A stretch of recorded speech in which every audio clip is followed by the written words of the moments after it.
Wow. Thank you, Maestro Reed. Um, just a note on your evisceration of the New York Times, that paper still does not have one Native American on its staff. One of the reasons why we need the Before Columbus Foundation. Hope you bear with me. I've been fighting a stubborn case of COVID for the last 10 days or so. My brain is still befogged, my voice coming up from swampy lungs, but I'm elated at this recognition of our work at Counterpunch by the Before Columbus Foundation.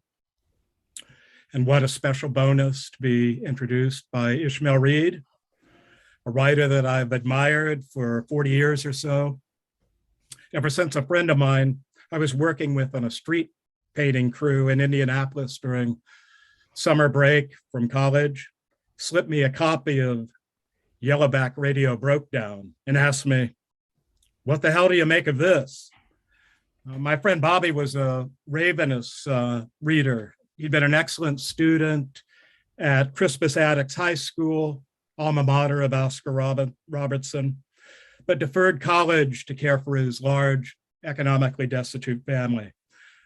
But over that summer, he fed me books and records I'd never heard of, from Pharoah Sanders, rest in peace, to Ishmael Reed, that shaped my life. I devoured Reed's mock Western over the weekend, laughing for 3 straight days. What did I make of it? It's like Blazing Saddles, only funnier, more acidly written, sharper in its takedown of everything, every absurdity, every myth and ritual that white suburban America holds dear about itself. And I was later to learn that Blazing Saddles owes quite an unacknowledged debt to Reed and Richard Pryor. Check it out online. Now, flash forward 20 years or so, when I opened my email one morning and jumped out of my chair, as excited as Steve Martin in The Jerk when he learns that his name's printed in the new phone book, to find in my inbox a submission to Counterpunch from Ishmael Reed.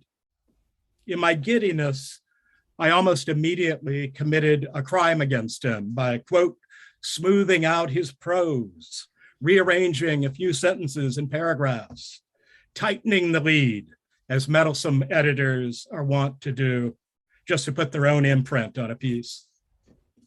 I eagerly sent back his mutilated essay and swiftly got a response that sat me right back down in my chair. Let Reed be Reed. And of course, he was right. I'd engaged in censorship by style sheet. It's a lesson that I've taken to heart. And hopefully these days, Counterpunch's daily slate of stories doesn't read like the sterile, lab-grown prose of the New Yorker or the Washington Post. We've tried for the last 20 years to give writers who've been denied a mainstream outlet, not only a platform to speak, but the ability to be heard and read in their own voice. The voice of prisoners, of laborers, of immigrants, the voice of the houseless, often adjunct professors these days, the voice of students, the infirm, the marginalized, the voices of activists from Pine Ridge to the fields of the Central Valley to Gaza City, and the voice of poets who are largely immune from editorial abuse, if only because they're so often ignored, but they're not ignored on Counterpunch. Now, obviously, this award is a recognition of the work done every day by the entire Counterpunch team, especially Becky Grant, David Wheeler, Andrew Knopfsinger, and Nicole Stevens on the Lost Coast of California, Joshua Frank down in Long Beach, Nathaniel St. Clair in Portland, and here on my home front for her editorial and psychological counseling, my wife, Kimberly, who is a librarian, has been on the front lines of the intensifying battle against censorship. You know, we're at a perilous moment in our culture where our most fundamental rights are under assault, starting with the basic right to self-identify, to define who we are as individuals, to speak our thoughts freely without reprisal from the state. We're witnessing books being ripped off of library shelves, librarians being harangued, berated, intimidated by government officials, teachers being told what they can and can't teach and can't say, history books being scrubbed of vexatious episodes and troublesome facts in favor of mythologized past that syncs with the great patriotic narrative. And closer to my own work as a writer and an editor, journalists and their sources are being targeted by governments, often our own, for revealing inconvenient, embarrassing, and criminal acts by those very same institutions. This censorious enterprise, by the way, is entirely bipartisan. Obama prosecuted more whistleblowers than Bush and Trump. And at this very moment, Julian Assange is confined in a bleak cell in Belmarsh prison, awaiting extradition to the US on charges that could lock him away in a supermax for the rest of his life. His crime? Disclosing documents leaked to him by Chelsea Manning and others, revealing atrocities committed by US forces in Iraq.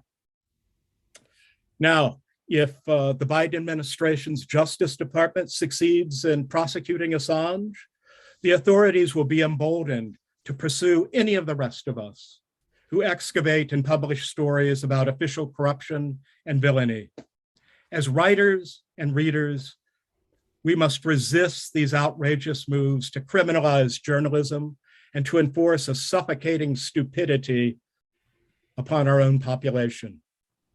The inconvenient truths about our own nation's past, including the very recent past, are the truths it is the most urgent to hear, to learn from, and to work to rectify.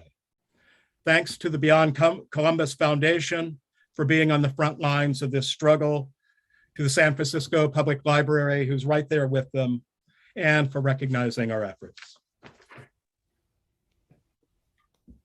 Thank you very much, Jeffrey St. Clair, again, editor and publisher of Counterpunch, and the recipient of the American Book Award Anti-Censorship Award. Again, this year going to Jeffrey St. Clair. Thank you so much, Jeffrey.